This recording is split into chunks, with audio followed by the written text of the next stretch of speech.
no segundo momento, a lição de número 4. A lição número 3 é uma continuidade do livro de Oséias. É claro que vocês sabem que o nosso propósito não é o de passar para vocês tudo o que está no livro. Esse livro será seu e sempre será útil para consultas.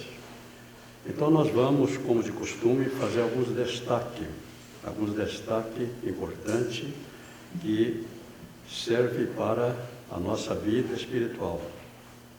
O texto 1, o destaque desse texto 1, é o Antigo Testamento. Muita gente não entende isto e muita gente não se dedica ao estudo do Antigo Testamento. Há até quem nem leia o Antigo Testamento. Há até quem sugere para que eu não leia. Mas o Antigo Testamento é a Palavra de Deus. A Palavra de Deus é composta por 66 livros. Esses 66 livros foram considerados canônicos, reconhecidos como inspirados pelo Espírito Santo. O Antigo Testamento, no ano 90, no Concílio de Jânia, os 39 livros do Antigo Testamento foram reconhecidos como canônicos. E, posteriormente, no Concílio de Éfeso, o Novo Testamento, seus 27 livros, foram reconhecidos como canônicos. Então, o Antigo Testamento também é a Palavra de Deus. E não é uma história. Se nós entendermos o Antigo Testamento, nós vamos entender o que está acontecendo. Então, o texto 1 nos fala, começa dizendo: Efraim com os povos se mistura. Efraim é o reino do norte. O reino do norte é conhecido por 3 nomes: Reino do Norte, Reino de Israel e Efraim. Efraim era a maior das 10 tribos. Então, muitas vezes, o reino do norte é chamado de Efraim. Efraim com os povos se mistura. Quem está lendo Bíblia, passa por versículo seguinte. Quem está estudando Bíblia, vai parar para pensar. Efraim com os povos se mistura. Qual o erro nisto? Efraim está fazendo tudo aquilo que Deus não queria que fizesse. A mistura para Deus é uma abominação. A mistura para Deus é uma abominação. Nós vamos começar lá no livro de Gênesis. Deus, no seu propósito, Deus já tinha e tem um plano pré-estabelecido. Deus não improvisa. Deus não faz como algumas pessoas fazem. E até crentes. Vive improvisando. Deus tem um projeto. Deus tem um plano. O plano de Deus foi elaborado antes da fundação do mundo. E Deus trabalha de acordo com esse plano. De acordo com esse plano.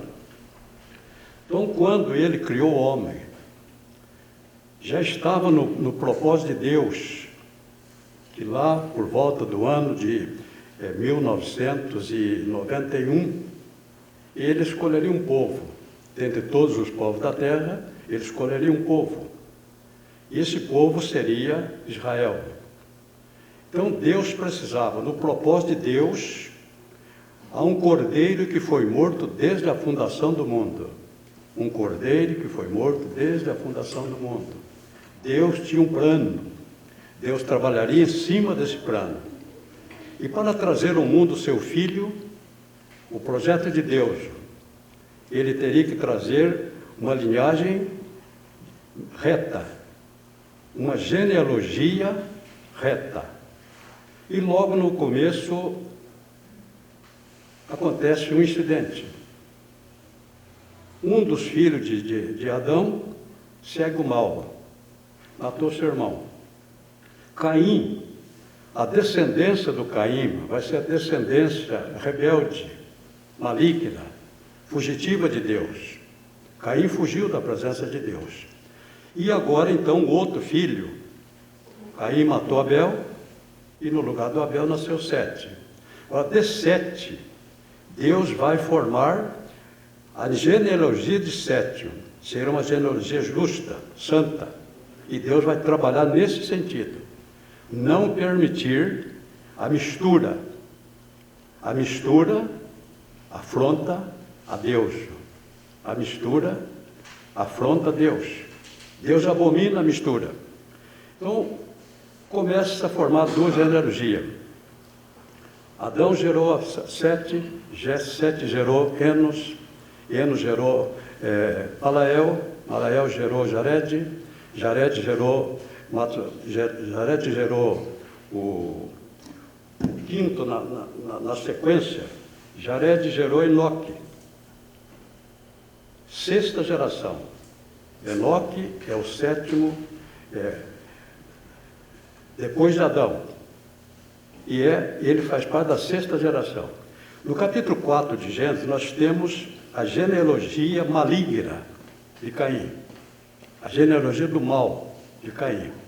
E no capítulo 5 de Gênesis, nós temos a genealogia de Sete. A genealogia do bem. A genealogia da qual viria Jesus. Então, no capítulo 4, na sexta geração, capítulo 4, verso 23, aparece um descendente do Caim. Nós estamos na sexta geração. Um descendente do Caim. E aqui coloca o seu nome. Isto não está colocado por acaso. Por acaso. Lameque, da genealogia do mal, e suas mulheres, Ada e Zilá. Lameque é Bígamo. Lameque é valentão. Maleque matou, assassino. Então, ele representa a genealogia do mal, descendente de Adão. Na mesma época, na sexta genealogia de Sete, no capítulo 5, nós vamos encontrar o versículo 18. Antes, na mesma genealogia aqui, capítulo 5, verso 24, 16 a 24, nós vamos encontrar. E viveu Malael depois que gerou Jared, e, versículo 18, e viveu Jared 162 anos e gerou Enoque. E o versículo 24, Enoque andou com Deus.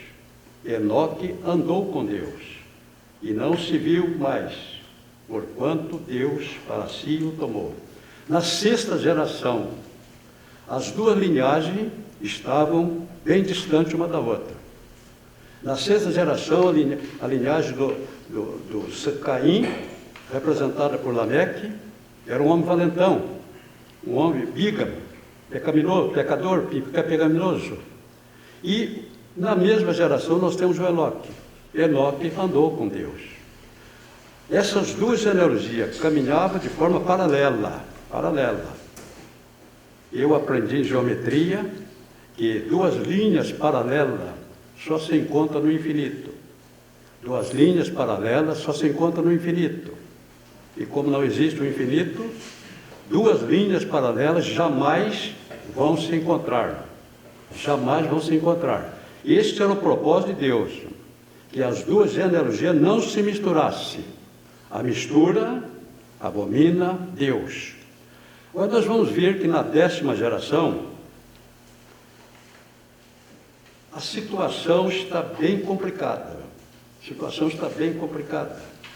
Na 10ª geração, e nós encontramos aqui no capítulo 10,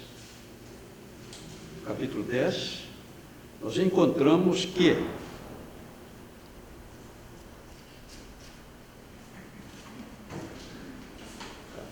capítulo um pouco antes, capítulo 6, a corrupção do gênero humano. Agora aqui nós temos no 6, versículo 9. E então as gerações, estas são as gerações de Noé. Noé era varão justo, reto e temente a Deus. Noé andava com Deus. Mas nós vemos no capítulo 6, versículo 2, assim está escrito: e viram os filhos de Deus que as filhas dos homens eram formosas, e tomaram para si mulheres, de todas as que escolheram. Os teólogos, ateus, materialistas, não conseguem entender isto. E segundo, você pode encontrar em muitos livros de teologia, esse versículo, os filhos dos homens, os filhos de Deus, viram os filhos de Deus que as filhas dos homens eram formosas, e tomaram para si mulheres, de todas as que escolheram. Filho de Deus, dizem os teólogos ateus que são os anjos. Agora, para nós que estudamos Bíblia, com temor de Deus, com assistência do Espírito Santo, nós podemos entender claramente que jamais anjos poderiam relacionar-se com mulheres. O homem foi o único ser diferenciado por Deus. Deus tem uma só natureza. Deus não tem matéria. Relacionamento sexual para gerar filho precisa ter matéria. O homem tem que ter o espermatozoide. A mulher tem que ter o óvulo. O espermatozoide é matéria. Os anjos possuem apenas uma natureza. Os anjos têm uma natureza espiritual. Os animais têm uma só natureza. Todos os animais têm uma natureza material. O animal morre, o corpo dissolve na terra e acabou. Então, somente o homem, Deus fez com duas naturezas. O homem tem uma natureza espiritual e o homem tem uma natureza material. Somente o homem foi feito com duas naturezas. Deus é espírito, os anjos são espíritos, mas o homem tem duas naturezas. Foi feito por Deus com dois propósitos: morar na terra, usando a sua natureza material, e, na sequência, viver com Deus eternamente no céu, na sua natureza espiritual. Então, o homem, com uma natureza material, Deus disse a Adão e a Eva: crescei e multiplicai. Somente o homem pode fazer isso. Anjo é espiritual. Anjo não tem espermatozoide. Satanás não pode criar nada, absolutamente nada. Satanás faz, mas criar não. Então, o Senhor Jesus foi confrontado sobre esse assunto. A lei de Moisés determinava que, quando um jovem casava com uma moça e morria sem ter filhos, se ele tivesse irmãos, o irmão mais velho teria que tomar a moça como esposa, para gerar filho para ele, para aquele que morreu. Era a lei de Moisés. Então, os saduceus, isso você vai encontrar lá no Evangelho de Mateus. Os saduceus tentaram pegar Jesus. Os saduceus, embora praticantes do judaísmo, os saduceus eram materialistas. O judaísmo tinha vários grupos. Os saduceus eram materialistas, não criam na ressurreição. Então nós encontramos lá no Evangelho de Mateus, que capítulo 24, vamos ver se nós encontramos aqui Mateus, que eles procuraram pegar Jesus e inventaram uma história. Nessa história, eles imaginaram uma família com 7 filhos. O filho mais velho casou com a moça, não teve filho. Na sequência, o seu irmão mais velho casou também com ela, também não teve filho. E na história que eles contaram, isso está em Mateus 22, versículo 30, Mateus 22, 29 a 30. Depois que morreram os 7 filhos, agora os saduceus disseram, agora nós vamos pegar Jesus. Jesus estava falando de ressurreição. De quem será a mulher, uma vez que os 7 a possuíram? Na ressurreição, de quem será a mulher?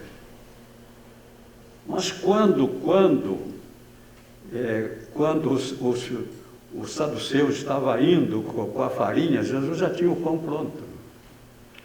Aí então Jesus diz, vocês erram, porque vocês não conhecem a Escritura. Errais, porque não conheceis as Escrituras. Na ressurreição, não se casa, nem se dá em casamento. Na ressurreição não se casa, nem se dá em casamento.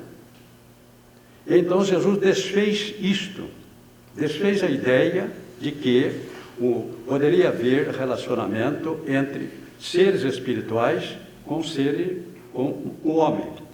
Então, agora Deus, o que está acontecendo é que as duas linhas paralelas foram se aproximando. As duas linhas paralelas foram se aproximando.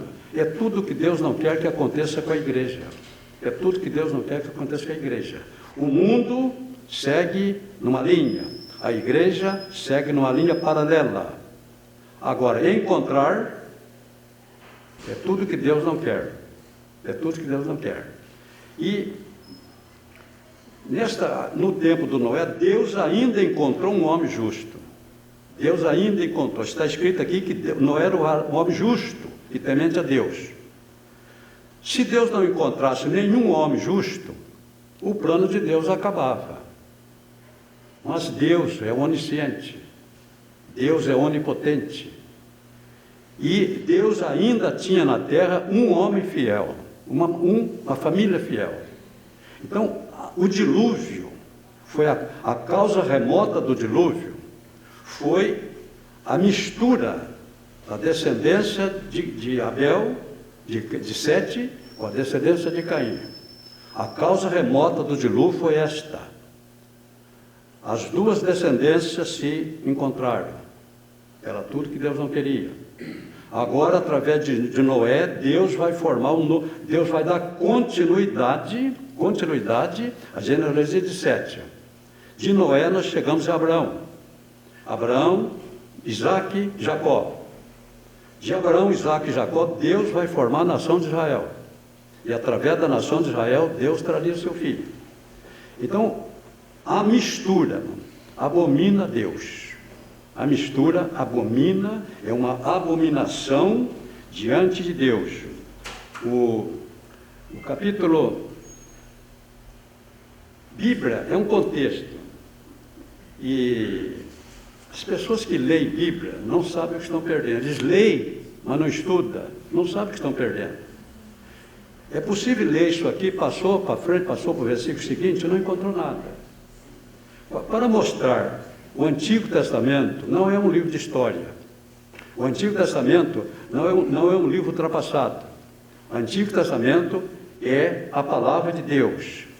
E Deus colocou, se você entender a simbologia e a tipologia, você vai entender a Bíblia. Vou mostrar para vocês como Deus abomina a mistura.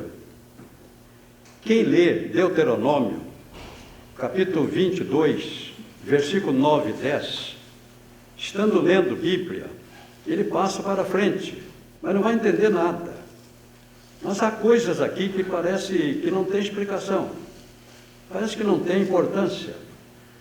Capítulo 22, Deuteronômio, nós vamos encontrar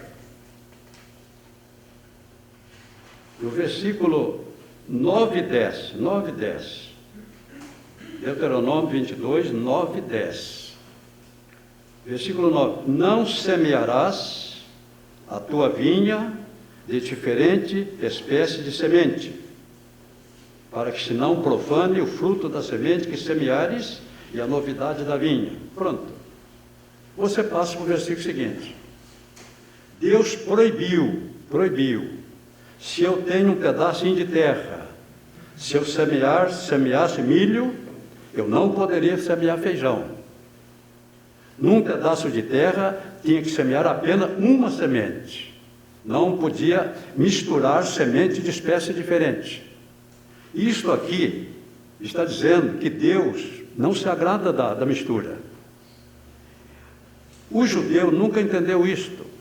Nós que temos o Espírito de Deus, nós que temos a revelação do Antigo Testamento, nós que temos a revelação de que o Antigo Testamento há uma simbologia, há uma tipologia, aqui é simbologia. Então, num pedaço de terreno aqui, desse tamanho aqui nosso, se plantasse feijão, era só feijão. Eu sou do tempo que começaram a formar os cafezais no Brasil. Os fazendeiros contratavam as pessoas e entregavam a terra para a pessoa. Tudo que ela produzia, enquanto plantava o café é plantado uma distância bem grande um do outro, e depois eles incorporam. Então a terra fica no meio, podia plantar de tudo. Então o fazendeiro dava a terra para a pessoa cultivar e ao mesmo tempo formar os cafezais. Então a pessoa tinha a terra para plantar. Plantava milho, plantava feijão, plantava melancia, plantava de tudo. Isto em Israel não podia acontecer. Num terreno teria que plantar apenas uma espécie. Então Deus está mostrando para nós hoje que a mistura o desagrada. Igreja, misturar com o mundo, é tudo que Deus não quer. E no versículo seguinte, com boi e com jumento, juntamente não lavrarás. A terra era arada, hoje é com tratores, aquela é com animais puxando o arado. Com boi e com jumento, não podia cangar um boi e um jumento para puxar o arado. Com boi e com jumento não atarás. Com boi e com jumento não lavrarás. O judeu não entendia. Por que eu não posso cangar um boi com jumento? Porque está na lei de Moisés que não pode. Mas por que não pode? Para eles não pode, porque não pode. Agora, para nós sabemos. Deus, o boi é de uma espécie, o jumento é de outra espécie. E Deus não a mistura, abomina a santidade de Deus. Paulo usou depois essas duas passagens para falar do julgo desigual, para falar do casamento entre um crente e um não crente. Paulo usou essa passagem. Então, nós vamos ver por toda a Bíblia que Deus abomina a mistura. E é o que estava acontecendo lá no Reino do Norte. Efraim com os povos se mistura. A mensagem para hoje, a mensagem que traz essa passagem, fala da santificação. Santificação. Sede santos, porque eu, o Senhor, sou santo. Deus quer uma igreja santa. E Jesus orou por nós nesse sentido. João capítulo 17, nós temos a oração sacerdotal. João capítulo 17, versículo 15, Jesus orou por mim e por você. Esta é a chamada oração sacerdotal. Jesus, como sacerdote, intercedeu diante de Deus por nós. E no versículo 15, Evangelho de João, capítulo 17, versículo 15, o Senhor Jesus orou por mim e por você. Qual foi a sua petição? Ele diz ao Pai: não peço que os tires do mundo, não peço que os tire do mundo, mas que os livre do mal. Jesus quer a igreja aqui, mas Ele quer a igreja como sal da terra. Ele quer a igreja como luz do mundo. Então nós vivemos aqui no mundo, mas nós não somos do mundo. Nós estamos aqui como sal da terra e como luz do mundo. Então é a mistura aqui. O que nós vemos é que Jesus quer santidade. Não peço que os tire do mundo, mas que os livre do mal. A igreja, pela vontade de Deus, Seria como um grande navio, um grande transatlântico, cruzando o Oceano Atlântico, Pacífico e os 7 mares. Então, a igreja está dentro desse transatlântico. O transatlântico tem que estar na água, mas a água não pode estar dentro dele. Se a água começar a entrar, ele vai afundar.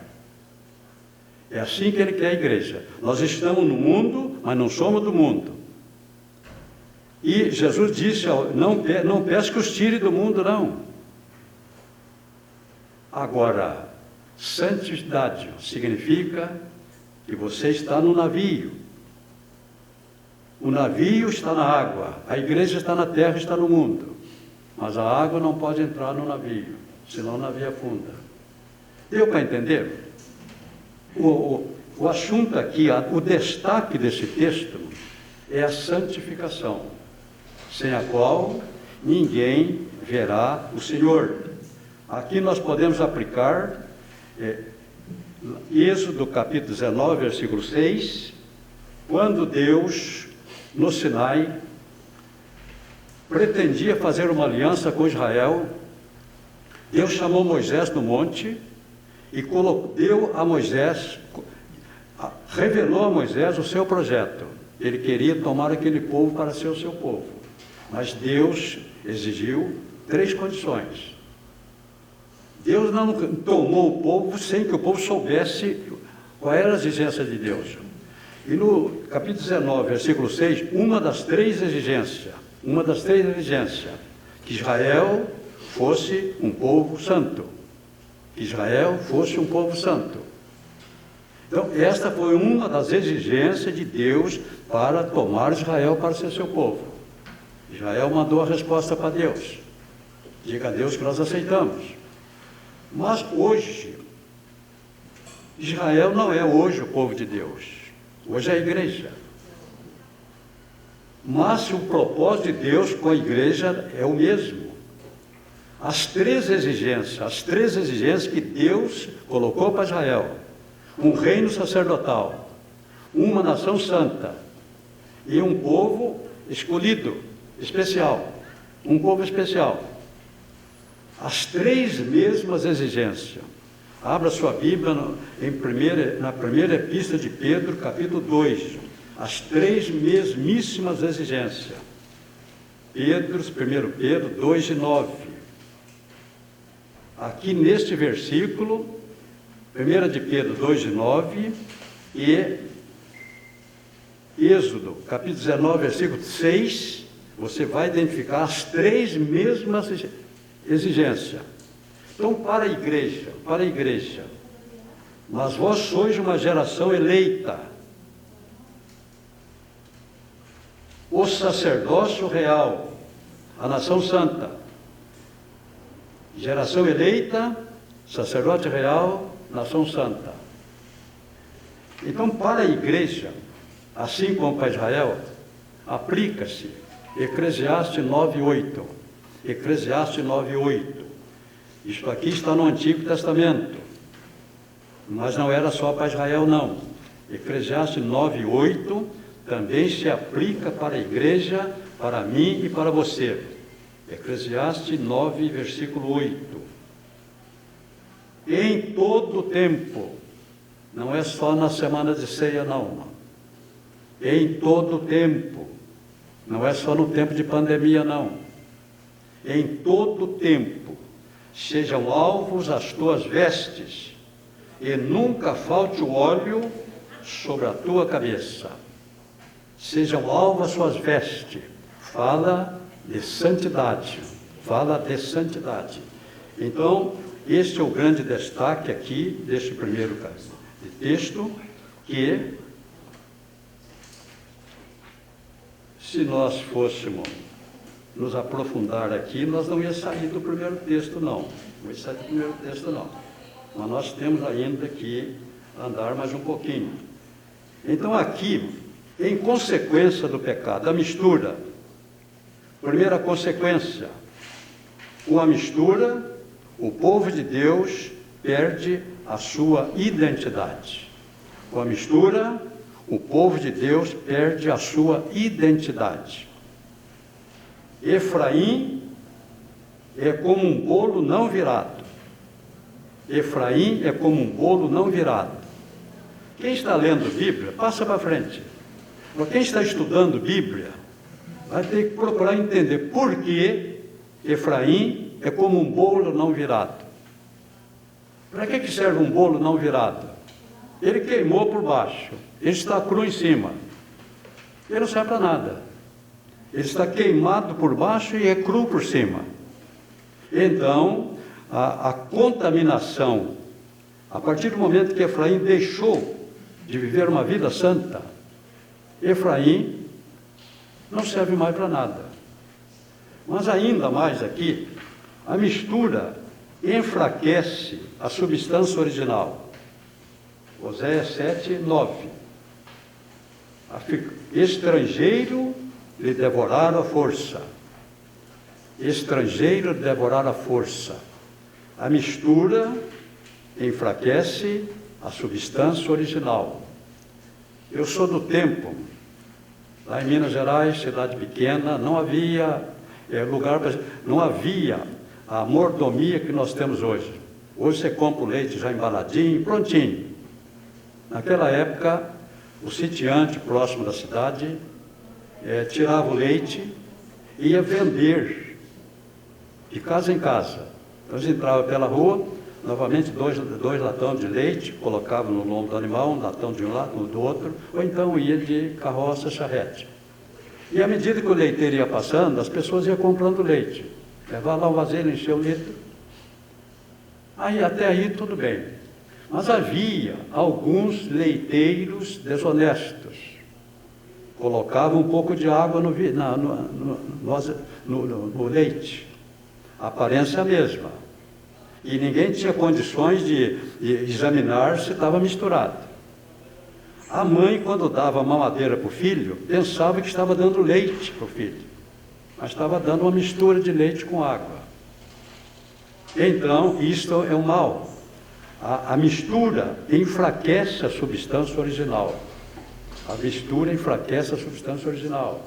Tem muito crente enfraquecido por aí, tem muita igreja enfraquecida por aí, porque misturaram. Estão misturando as coisas do mundo, as coisas da terra, com as coisas de Deus. Então, a mistura, primeiro, perde a identidade. Segundo, enfraquece a substância original. Israel, a força de Israel, consistia em ser um povo separado, povo de Deus. Consistia em ser um povo separado. Israel deveria ser um pão asmo, pão asmo. Essa é a figura que nós encontramos. Pão asmo é pão sem fermento. Eu também entendo disso. Com 10 anos eu trabalhava na padaria. E naquela época não tinha maceira. A gente fazia a massa na mão. A massa era feita à tarde. Colocava lá o saco de farinha. Eu tinha 10 anos, eu ajudava. Eu era auxiliar de outro menor que era filho adotivo do dono da padaria.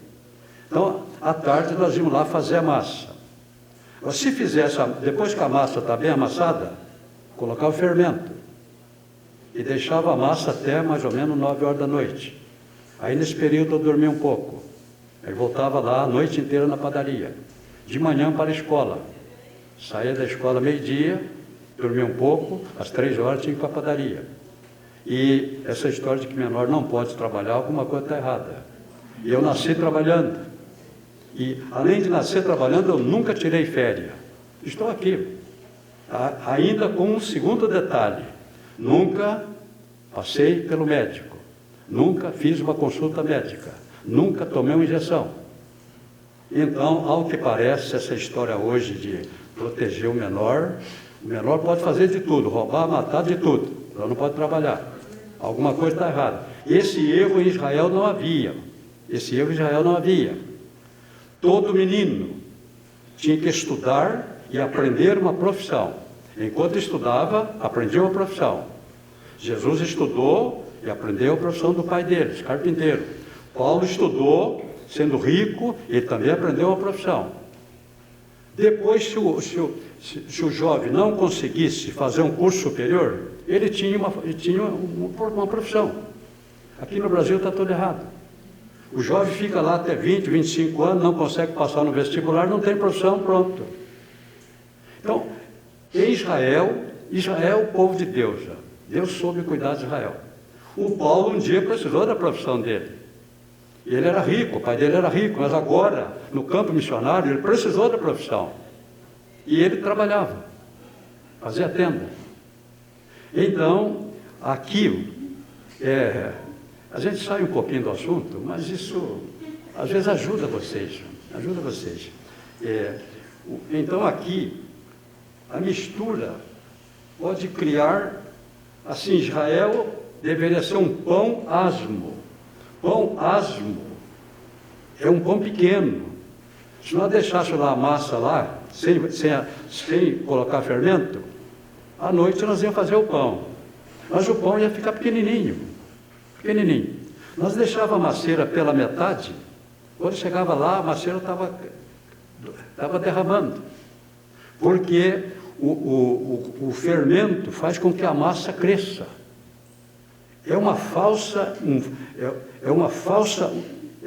Um crescimento falso. Nós deixávamos a macieira pela metade, à noite chegava lá, estava quase derramando. Então, sem fermento, Israel seria um pão pequeno, mas nutriente. Israel seria um pão pequeno, mas nutriente. Como Israel se misturou, Israel agora perdeu a sua identidade. Ainda mais aqui, nós temos que Israel se tornou como uma pomba enganada. Uma pomba enganada.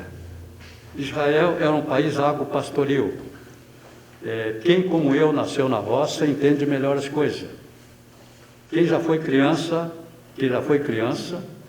e hoje as crianças não são mais crianças, né? As crianças têm que ter uma postura de adulto. Mas no meu tempo, morando na roça, havia umas rolinhas. Aquelas rolinhas, a gente comia. Fazia um fritadinho de rolinha.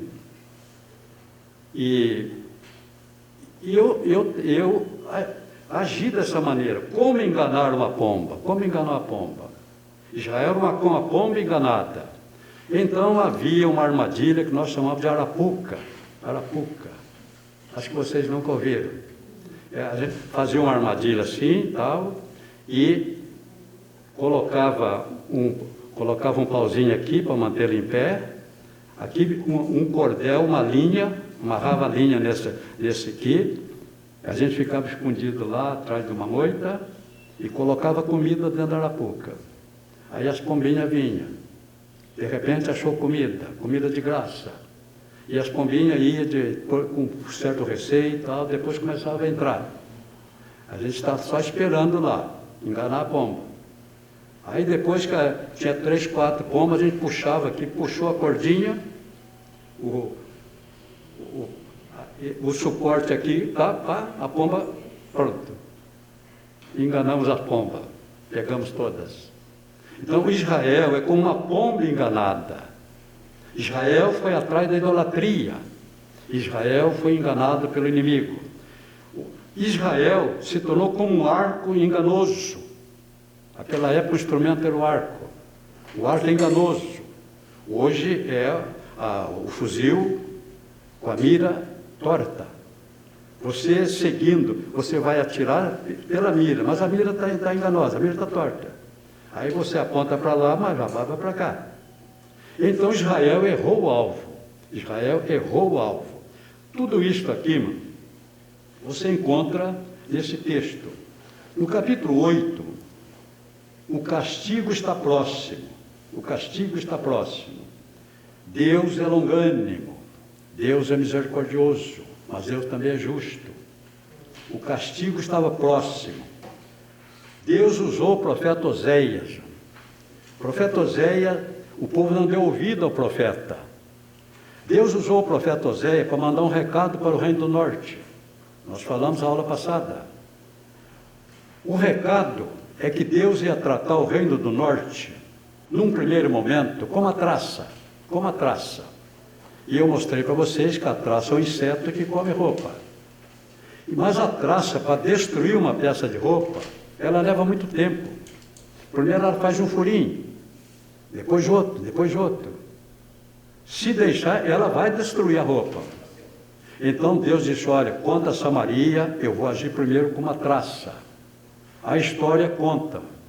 A Síria, durante cerca de 20 anos, molestou Samaria. Tomava uma cidade, voltava. Depois voltava lá no Reino do Norte, tomava outra cidade, mas nunca chegava em Samaria. Deus diz que num primeiro momento era a traça, e num segundo momento era o leão. No segundo momento ele viria como leão. E o leão veio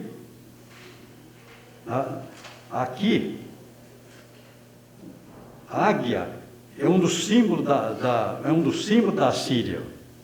Assim como Babilônia era simbolizada por um leão, a Síria é simbolizada por uma águia.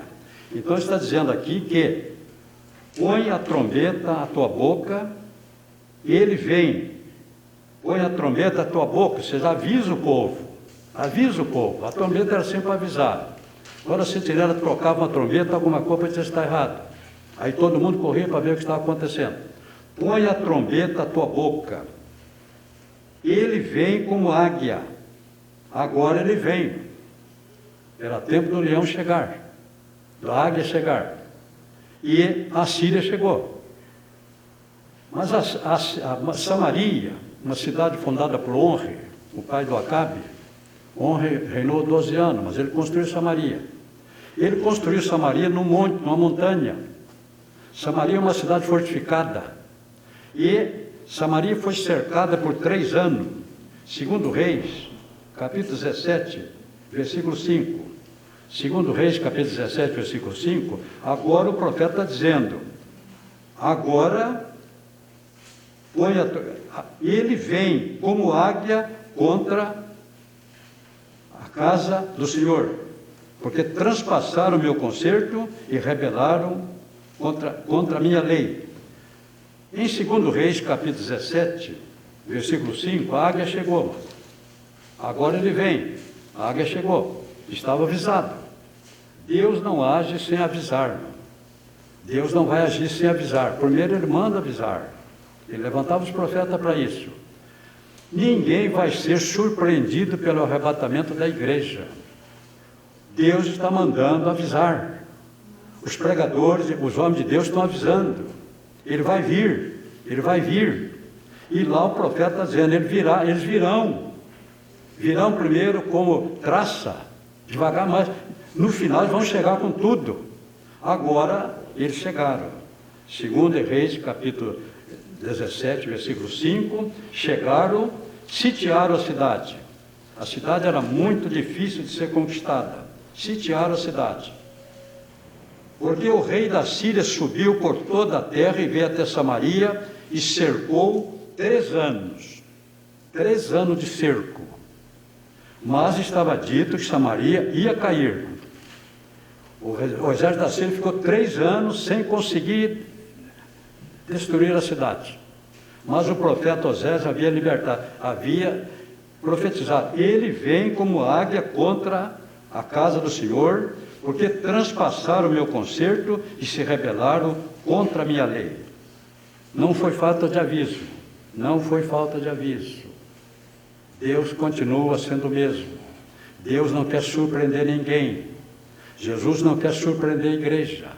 Então, aí, o povo continua sendo avisado que a qualquer momento a igreja poderá ser arrebatada. Mas não deram ouvido. Quando a cidade estava cercada, agora o povo resolveu buscar a Deus. A cidade está cercada.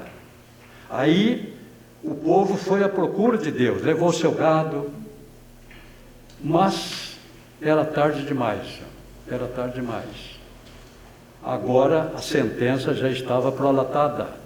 Agora a sentença teria que ser cumprida. Então houve um falso arrependimento. Nós vamos ver que no caso de Joel foi diferente. Joel, o reino de Judá, ouviu o profeta. O profeta fez um apelo, o povo acreditou. O rei acreditou, os sacerdotes acreditaram, o povo, as crianças, todos. Houve uma mobilização. Todo mundo se humilhou, buscando a Deus com sinceridade, e Deus suspendeu a sentença. Aqui, o povo foi pensando que era só levar uma oferta para Deus, ele foi com as suas vacas, só levar uma oferta mas era tarde demais. E eles estavam clamando depois da meia-noite. Quem não clamar antes da meia-noite, vai clamar depois da meia-noite. Vai ser ouvido, mas não vai ser atendido. Então, eles estão fazendo, o erro deles foi o mesmo erro das virgens loucas. O Senhor Jesus contou essa parábola para mostrar o que vai acontecer no exato momento do arrebatamento. 5 virgens loucas, 5 prudentes. Estava tudo bem. Estava vivendo. Todas elas diziam que estão esperando o noivo. Mas Jesus usou aqui a contagem do dia, segundo o costume romano. À meia-noite, vocês viram pelo livro que há o dia na Bíblia pode ser visto de 3 formas diferentes. Um dia de 24 horas, um dia normal, como hoje, quinta-feira. Um dia de 24 horas com um fim especial. Parava tudo. O dia da expiação era um dia de 24 horas. Mas Israel parava todo. Assim como o 7 de setembro nosso. Tem 24 horas. Mas o Brasil para. É um dia comum, mas tem um propósito especial. E dia poderia ser um longo período. O dia de Cristo fala do arrebatamento da igreja. 2 Tessalonicenses, capítulo 5, Paulo vai explicar. O dia de Cristo fala do dia do arrebatamento da igreja. Na sequência, vai começar o grande e terrível dia do Senhor. Então, Jesus usou a contagem do tempo segundo os romanos. O judeu, o dia começava às 6 horas da manhã no nosso horário. Só que o judeu contava, segundo está lá em Gênesis, a noite vinha primeiro. Aí depois o dia. Então o judeu começa, a noite para eles começou às 18 horas para nós hoje. Eles contam a noite, dividem a noite em 4 períodos de 3 horas cada uma, chamada vigília. Primeira vigília das 18 horas às 21 para nós. Segunda vigília das 21 à meia-noite. Terceira vigília da meia-noite às 3 da madrugada. E quarta vigília das 3 da madrugada às 6 da manhã. Está escrito que Jesus, ainda à tarde, despediu os discípulos, mandou que os discípulos entrassem no barco e ele subiu ao monte para orar. Ele subiu ao monte ainda antes de terminar o dia, mas perto da 4ª vigília da noite. Ele sozinho, numa vigília no monte, perto da 4ª vigília da noite, perto das 3 horas da madrugada. Ele estava descendo o monte. Jesus era um homem de oração. Jesus era um homem de oração. Eu não sei se você é um imitador de Jesus. Então, os romanos, aí o dia para o judeu começa às 6 horas da manhã, 12 horas. Jesus foi crucificado na hora 9ª, na hora 3ª, 9 horas da manhã para nós. Na hora 6ª, houve treva, meio-dia. Na hora, às 3 horas, na hora 9ª, ele morreu, 3 horas da tarde. Então o dia para o judeu começa às 6 da manhã e termina às 18 horas. Os romanos contavam o dia diferente. O dia começava às 0 hora e terminava às 24 horas. Quando Jesus disse, e à meia-noite, estava terminando o dia da graça. Estava terminando o dia da graça. O dia da graça começou na cruz do Calvário e vai terminar com o arrebatamento da igreja, no chamado dia de Cristo. Então, à meia-noite, ouvi um clamor. Estava terminando o dia da graça. Estava terminando o dia da graça, que começou na cruz do Calvário e vai terminar no arrebatamento. Já dura mais de 2000 anos. Mas à meia-noite terminou o dia. As virgens prudentes foram levadas. as loucas foram buscar azeite. Aqui não se discute se encontrou ou se não encontrou, mas isso é detalhe. O certo é que elas voltaram e clamaram. Foram ouvidas, mas não puderam ser atendidas, porque o dia da graça já havia terminado e o grande e terrível dia do Senhor estava começando. Então elas foram ouvidas, mas já era outro dia. Em cada dia, Deus tem um propósito diferente. Em cada dia, Deus tem um propósito diferente.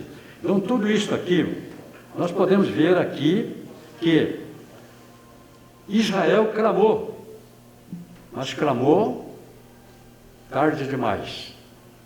Não poderia mais, Deus não poderia mais revogar a sentença. É o clamor da meia-noite. Na sequência, vamos ver o que nós vamos destacar aqui. Aconteceu com Israel. Já falamos, ele viria como a traça, depois ele viria como leão. Agora nós temos aqui Israel fazendo tudo aquilo que Deus abominava. Israel está inteiramente entregue à idolatria. E nós vemos aqui o teu bezerro, ó Samaria, foi rejeitado. O bezerro foi rejeitado lá no Sinai. Israel fez um bezerro de ouro. O bezerro foi rejeitado. Moisés mandou moer o bezerro, virou pó. E colocou o pó na goela dos judeus. Tiveram que engolir o bezerro. Então aqui está dizendo, o teu bezerro foi rejeitado. Mas o Jeroboão, em 1 Reis, capítulo 11, o Jeroboão, sabendo que ele estava confrontando a Deus, sabendo que ele estava errado, ele tomou o reino. E agora, se o povo fosse a Jerusalém para adorar, ele ficou com medo. Se o povo for a Jerusalém, o povo vai voltar para o governo de Roboão. Ele é filho de Salomão. Se eu permitir que o povo vá para Jerusalém, eu vou perder o povo. Então, para não perder o povo, ele teve uma ideia satânica. Segundo Reis, capítulo 11, nós estávamos aqui em Juízes, segundo Reis, capítulo 11, ele procurou evitar que o povo fosse a Jerusalém. É 1 Reis, capítulo 11. Veja aqui a ideia que ele teve. Ele, com medo que o povo fosse a Jerusalém e o abandonasse, ele consultou os seus conselheiros e recebeu um mau conselho. Disseram para ele que se o povo fosse a Jerusalém, ele ia perder o povo. Então ele vai ter uma ideia. Versículo 31. Ele mandou fazer dois bezerros. E mandou colocar um. Aqui é a destruição do bezerro. Agora nós vamos ver aqui no capítulo 12, que ele vai mandar fazer dois bezerros. Vai mandar colocar um em Dan. Versículo 36. E a seu filho... Não é o 36. É o capítulo 11... E ele mandou fazer aqui dois bezerros e mandou colocar um em Dan. Capítulo 12, versículo 30. Dan ficava de Samaria para o norte. Dan ficava no meio do caminho. Samaria para o norte, mandou colocar um bezerro em Dan, um bezerro de ouro. E mandou colocar o outro bezerro em Betel, entre Samaria e o sul. Então ele disse ao povo, aos seus deuses, você não precisa mais vir em Jerusalém. Quem estiver mais do centro para o norte, vai em Dan. Quem estiver do centro para o sul, vai em Betel. Então aqui o Deus está dizendo, os teus bezerros, o bezerro voltou, o teu bezerro, ó Samaria, foi rejeitado. A minha ira se acendeu contra eles. Até quando serão eles incapazes de alcançar? Deus queria de todas as formas poupar o povo. Deus é misericordioso e bom. Deus queria de todas as formas poupar o povo. Mas Deus respeita o livre-arbítrio do homem. Deus não pode agir contra o querer do homem. Então aqui, ele está dizendo, o teu bezerro já foi rejeitado. Mas o povo estava cada vez mais endurecido. E Deus queria, eu serei contigo. Esta era a promessa que o Jeroboão tinha. Agora aqui nós vamos ver que o culto ao bezerro no tempo de Oséia. E nós vemos aqui que os altares do bezerro, no texto 2, a multiplicação dos altares, porquanto Efraim multiplicou os altares para pecar, teve altares para pecar. A idolatria foi como um cancro para Israel. Deus queria de todas as formas livrar o povo, mas o povo estava totalmente contaminado. E aqui fala de multiplicação de altares. Porquanto Efraim multiplicou os altares para pecar. A história se repete. E no livro nós colocamos que parece que a história está se repetindo entre nós. Entre os evangélicos, os altares estão se multiplicando. Isto não acontece na sua igreja, eu acredito que não está acontecendo na minha, mas existem muitas denominações onde os altares estão se multiplicando, porque são seguidores de Roboão. Então nós temos aqui o chamado altar do eu. Eu sou, eu posso. Uma das formas de idolatria com a qual Satanás tem trabalhado é a idolatria, o culto de si mesmo. No altar do eu, queima-se incenso ao orgulho, à vaidade, à soberba, ao egoísmo e à avareza. Mas o Senhor Jesus está dizendo, e o que a si mesmo se exaltar, será humilhado. Existe por aí grande obreiro famoso. Esses obreiros, o centro do culto é a pessoa deles. Então parece que em algum lugar, existem os seguidores de Samaria. Homens se colocando no lugar de Cristo e agindo como se eles fossem o dono da igreja, o Senhor da igreja, esquecendo que o Senhor Deus disse, porque eu, o Senhor, vosso Deus, sou santo. Ele não aceita a adoração de quem queima incenso em 2 altares. Então, há algumas denominações evangélicas, ao que parece. Alguém está procurando ocupar o lugar de Jesus. O que é idolatria? Idolatria, no último versículo do capítulo 5 de 1 João, último versículo, escrita por volta do ano entre 90 e 95, a igreja, fundada no ano 29, já havia crente com mais de 60 anos de fé. Esses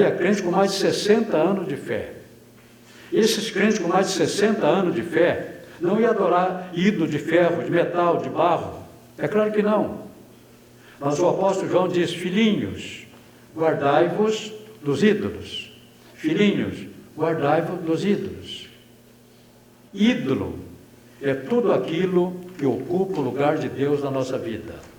Ídolo é tudo aquilo que ocupa o lugar de Deus na nossa vida. Então existe crente adorando homens que ocuparam o lugar de Jesus. E toda a estrutura é voltada para aquele homem. Aquele homem fala muito bem. Aquele homem, Deus deu o dom da oratória. Aquele homem leva o povo. E esse homem, também Deus deu a ele uma personalidade extrovertida. E ele consegue mobilizar o povo. Você não conhece, mas a gente ouve dizer que em alguns lugares a atração é o homem. E vem gente de longe para ouvir aquele homem. O segundo tipo de altar é o altar do dinheiro. Altar do dinheiro. Ouve-se dizer, não sei se é verdade, que há megas igrejas que se tornaram miliardárias. São muito poderosos, muito dinheiro. Agora, para tirar o dinheiro do povo, se falar de arrebatamento de igreja, se falar em santificação, se falar em vós sois o sal da terra, é difícil tirar dinheiro. Agora, quando se vende ilusões, quando não se tem temor de Deus, o povo gosta de ser enganado. Aí acontece em megas igrejas, empresários da fé. Existem homens por aí que se tornaram miliardários. Eles têm um império, porque eles estão no altar do dinheiro. Ainda nós temos aqui os altares da carne. Agora aqui você pode ir outros altares.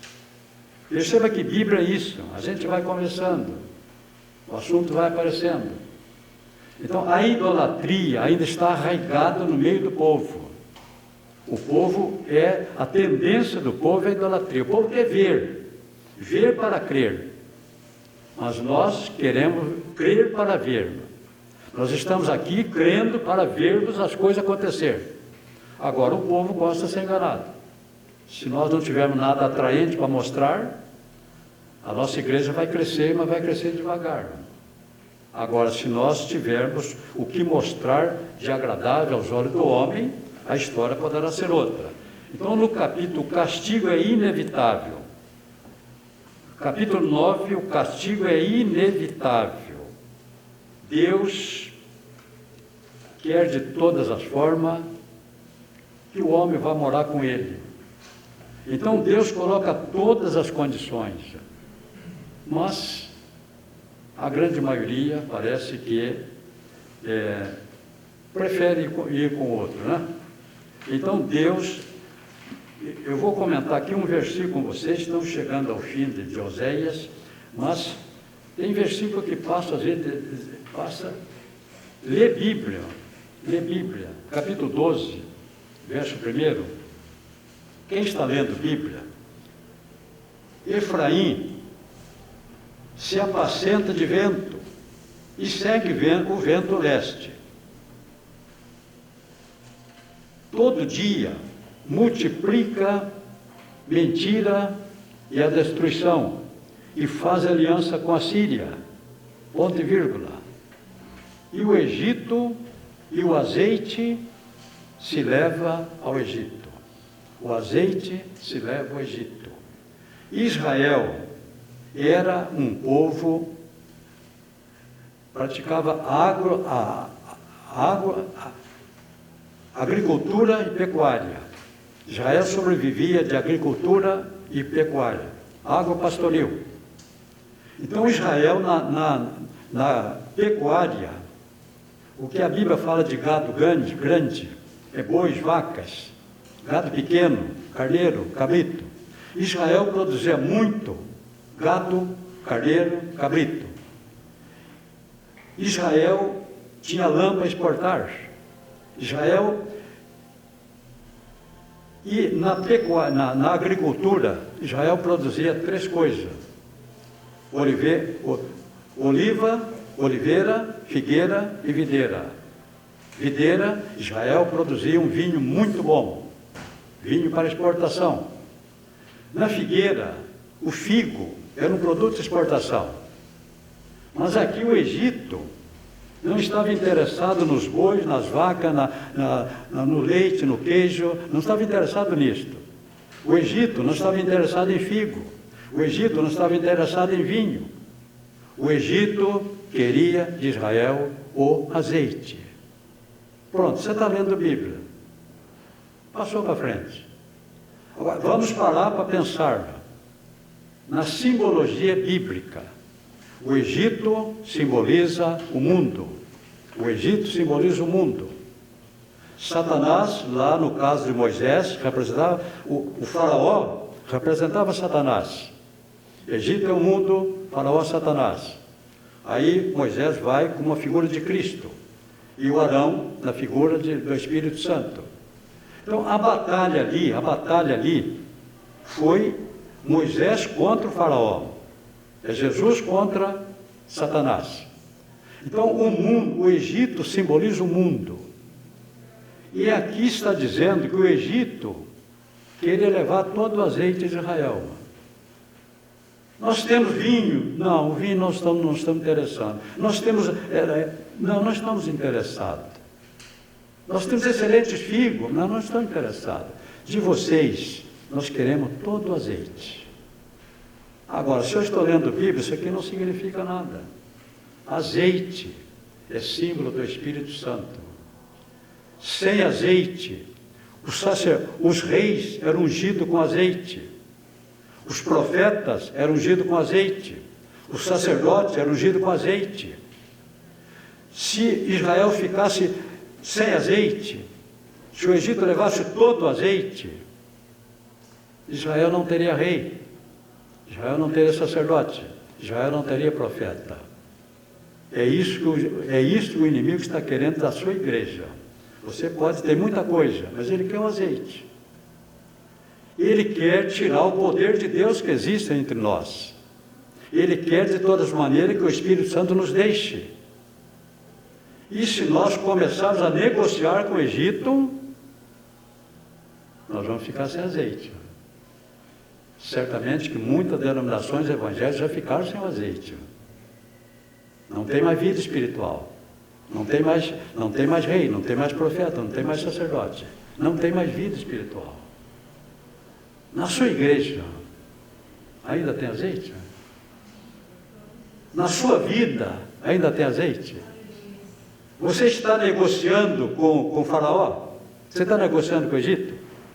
A sua igreja está negociando com o Egito? Está permitindo que o azeite seja levado para o Egito? Eu acho que não, né? Nós ainda temos azeite. Nós ainda temos o Espírito Santo conosco. Nós ainda temos vida espiritual e o Egito não vai, daqui para o Egito não vão mandar nada. Entre Israel e o Egito havia um deserto. Então, entre a igreja e o mundo, tem que haver um deserto, distante. E no meio do deserto havia o Mar Vermelho. Então, Bíblia é isso, é você entender as coisas e ver qual é a simbologia espiritual. Tudo no Antigo Testamento você encontra uma mensagem para hoje. Romanos capítulo 15, versículo 4. Paulo foi taxativo. Romanos 15, 4. Isso aqui foi escrito antes. Isso aqui foi escrito mais ou menos 750 anos antes de Cristo. Foi escrito antes. Mas o apóstolo Paulo está dizendo, tudo que foi escrito antes foi para o nosso ensino. Tudo que foi escrito antes para o nosso ensino foi escrito. Então isto aqui está escrito para o nosso ensino. No último capítulo, Deus quer de todas as formas. Deus quer de todas as formas que Deus não desiste. Aqui no capítulo 14, Deus está de todas as formas, Ele quer que o reino do norte retorne. Deus é longânimo. Deus é longânimo. E se Ele está aqui querendo, chamando para o arrependimento sincero, Deus está convidando o povo, converta-te, ó Israel, ao Senhor. Converter não é parar. Converter é parar, fazer meia volta e caminhar em sentido contrário. converter, eu estou indo para lá. Agora Deus começa a falar comigo usando o profeta, eu parei para ouvir. Se eu der ouvido à voz de Deus, eu vou fazer meia volta. Isso acontece com o pecador no ato da salvação. Ele parou, está ouvindo, o Espírito Santo está trabalhando na vida dele, e de repente ele crê, faz meia volta. Antes ele estava indo para baixo, agora ele faz meia volta para ir para o céu. Converter não é só fazer meia volta, é virar e andar. Virar e andar. Então nós paramos, fizemos meia volta, começamos a andar para o céu. Só que para o céu fica para cima, o inferno fica para baixo. Quando nós estávamos descendo, rio abaixo, eu morei na beira de um grande rio Sapucaí. E eu, menino ainda, sabia canoar. Mas eu pegava a canoa lá emprestada de alguém, entrava na canoa e ia descendo. É fácil descer. Você entrou na canoa, rio abaixo, você vai maneirando assim para lá. Quando você vai embora. E às vezes a gente descuidava e ia. Aí depois, para voltar, tinha que subir. E para subir, ela não sobe sozinha. Para subir, você tinha que fazer força para remar. É por isso que a vida do cristão é difícil. O mundo está indo, todo santo ajuda. É só cruzar o braço que ele vai ser lançado no mar da eternidade. Porque quando a gente faz meia volta, está caminhando para cima. Agora, a caminhada é difícil. Rio abaixo, se está vindo um tronco, uma árvore, ele está indo na mesma velocidade que eu estou indo, ela não vai me pegar.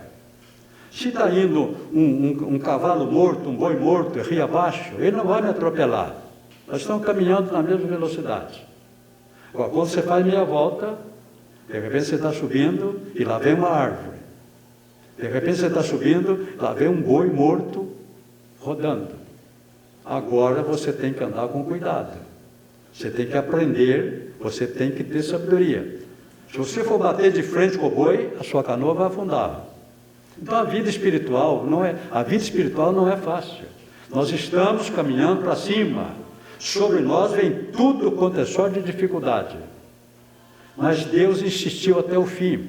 Se Israel convertesse, Deus revogaria a sentença. Isto chama arrependimento de Deus. As pessoas não entendem o que é o arrependimento de Deus. Mas nós encontramos aqui um exemplo no livro de Jonas. Deus mandou o profeta pregar lá em Nínive. Deus disse que ia destruir Nínive. Mas o rei se humilhou, convocou o povo e o rei proclamou um grande jejum. O povo se arrependeu. E mediante o arrependimento do povo, Deus revogou a sentença. Vamos achar aqui. E diz que Deus se arrependeu. Se você achar, você me orienta aqui. Deus se arrependeu e não destruiu Nínive. Jonas. Acharam? Fala do arrependimento de Deus. Deus se arrependeu e não destruiu Nínive. Arrependimento de Deus é isto. Mediante uma decisão do homem, Deus revoga a sentença. Ele não realiza aquilo que ele ia fazer. Então, se Samaria se arrependesse, como Nínive se arrependeu, Deus também estava pronto para perdoar, revogar a sentença. Quando Jonas está reclamando, 3:10. E Deus viu as obras deles, como se converteram do seu mau caminho. É isso que a insistência de Deus com Samaria é essa, que Samaria se convertesse do seu mau caminho. E Deus viu as obras deles, como se converteram do seu mau caminho, e Deus se arrependeu do mal que tinha dito lhes faria e não fez. Então, isto é o arrependimento de Deus. Quando o homem aceita a mensagem de Deus, Quando o homem toma uma decisão séria, se converte, se volta para Deus, Deus suspende a sentença. Aconteceu. Agora, livro do profeta Joel. Livro do profeta Joel. Temos menos de 15 minutos. Mas Joel divide em 3 partes. O livro de Joel, um livro pequeno, ele é dividido em 3 partes. Joel foi profeta no sul, e Joel provavelmente foi contemporâneo do Elias. Enquanto Elias pregava no norte, Joel pregava em Jerusalém. Então Joel provavelmente começou o seu ministério no tempo do rei Joás. Ele reinou a partir de 735, substituiu Atalia. Então provavelmente Joel viveu nesta época, contemporâneo do rei Joás.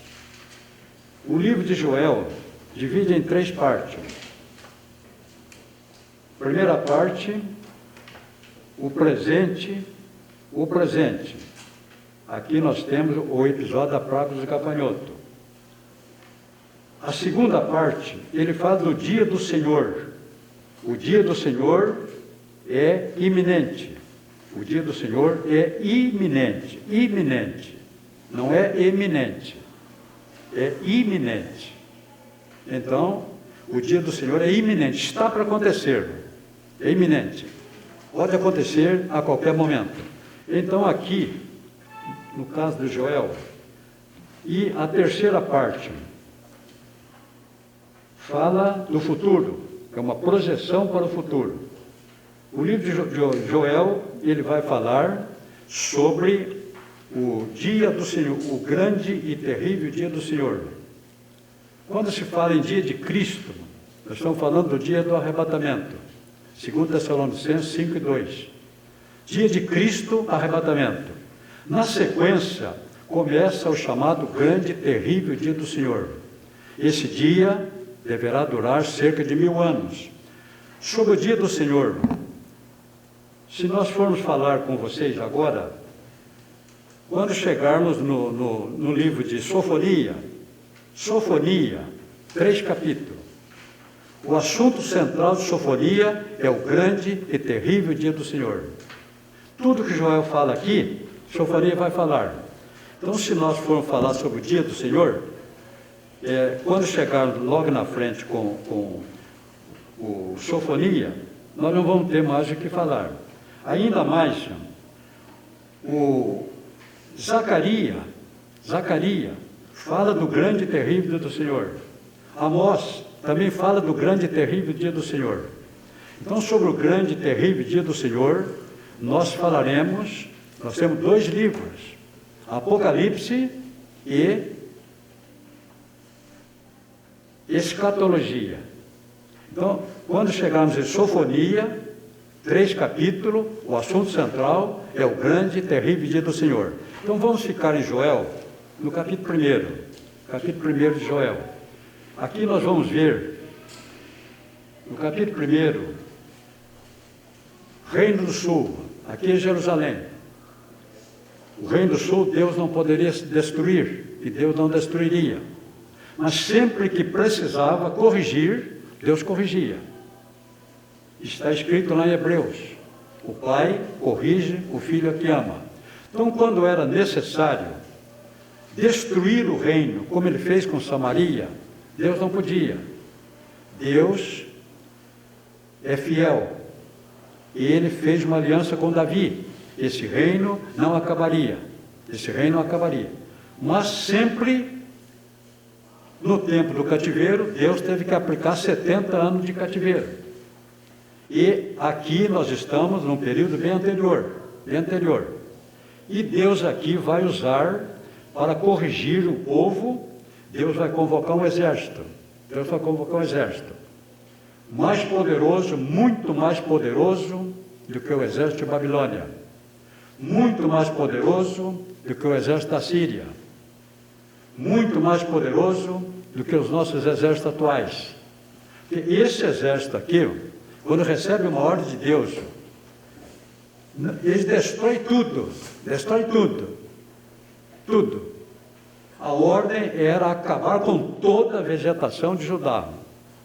E o grande e poderoso exército do Senhor, ele convocou a lagarta, o gafanhoto, a locusta e o pulgão. 4 insetos. Então vamos imaginar Deus como rei e fazendo a convocação do seu exército. Deus chama os gafanhotos se apresentam. Deus chama a lagarta, as lagartas se apresentam. A locusta, 4 exércitos. E Deus dá ordem: vocês vão destruir toda a vegetação do reino de Judá. Pronto. Eu gosto de militarismo, já mexi com isso, eu entendo disso. Eu já dei ordem, já cumpri ordem, então a gente entende que quando o comandante convoca, dá ordem, o subordinado vai cumprir mesmo. E aqui o subordinado aqui, esses quatro insetos aqui. Eles iam destruir tudo. Mas o Reino do Sul deu ouvido. O povo, o Joel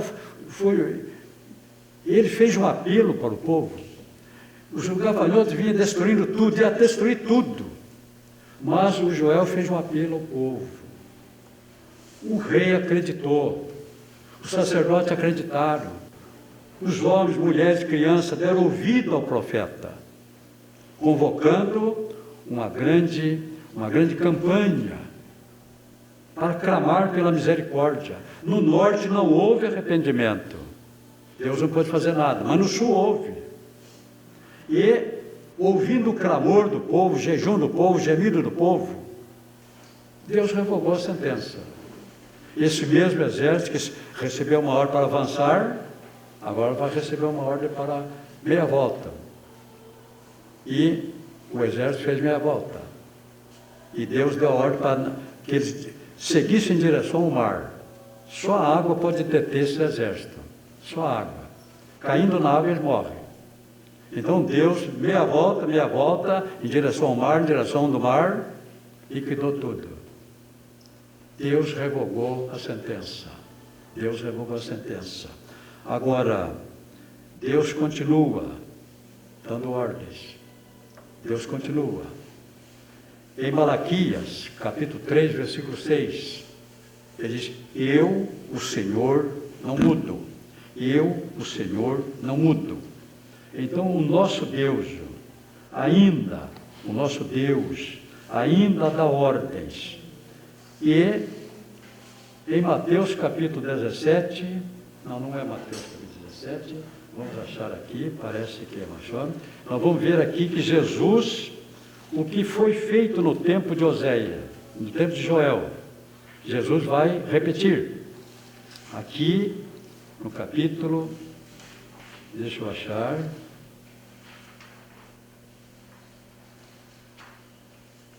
Eu marquei por aqui, mas um pouco difícil agora eu achar.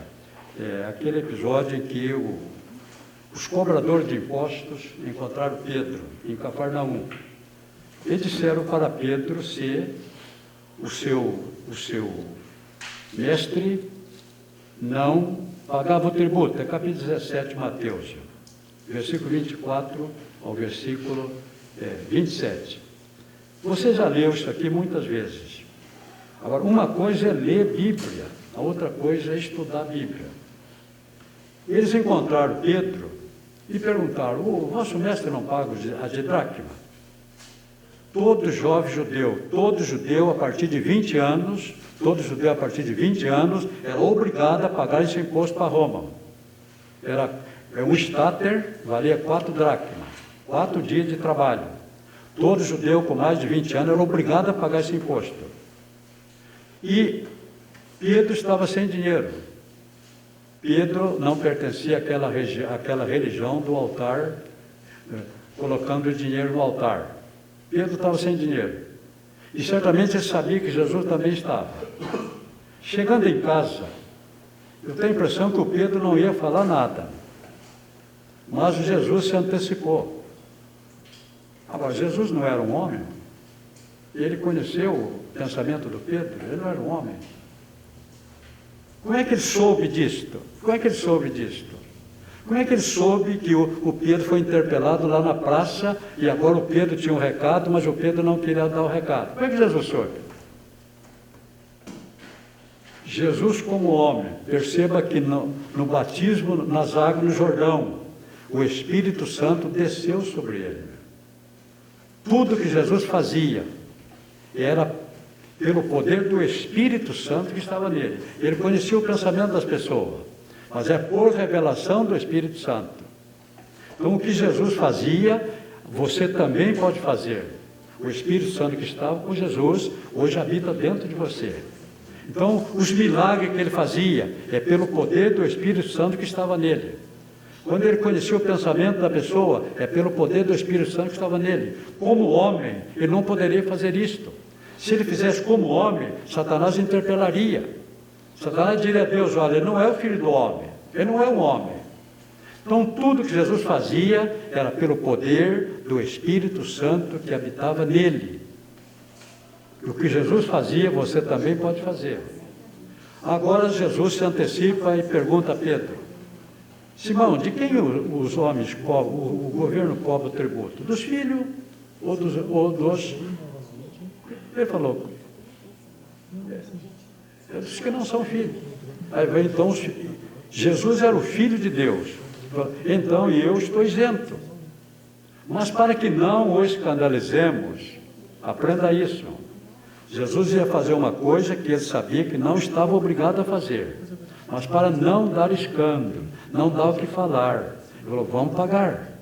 Eu sei que eu estou isento, mas para não darmos o que falar. Há muita coisa que você faz para não dar o que falar. Você não é obrigado a fazer, mas se você fizer, você vai escandalizar alguém. Agora Jesus diz, vai ao mar, Galileia, lança um anzol, o primeiro peixe que apanhar, e esse mar tem muito peixe até hoje. Uma vez que eu estive lá, nós almoçamos em Cafarnaum, e o restaurante construiu assim, ele avançou um pouco para o mar.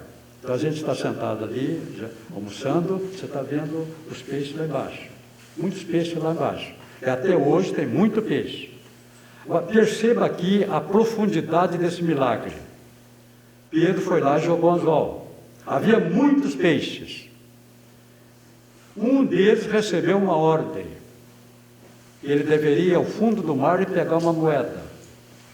As moedas, no fundo do mar, você encontra muita coisa. Então ele teria que ir lá no fundo do mar pegar uma moeda. Mas tinha muita moeda. Mas tinha que pegar um estáter. O peixe, obedecendo a ordem, foi lá no fundo do mar, pegou um estáter e veio para cima. Mas eu posso imaginar que tinha muito anzol ali. Muito anzol. Como é que o peixe ia encontrar o anzol de Pedro? Esse é o seu Deus. O seu Deus faz milagre. Ele diz, o peixe ouviu a voz, cumpriu as ordens, fez tudo direitinho, encontrou a voz do anzol de Pedro, que eu até penso que nem minhoca ele pôs. Jesus mandou ele falar e ele acreditou, não precisa nem de minhoca. Agora havia centenas de anzóis. O peixe tinha que encontrar aquele anzol. Encontrou o anzol de Pedro. Aí o Pedro tira o peixe, abriu a boca do peixe, o que está lá? Um estáter. Dava para pagar o imposto dele de Jesus. O seu Deus não muda. Jesus Cristo é o mesmo, ontem, hoje e eternamente. Ele não mudou. Ele não vai mudar.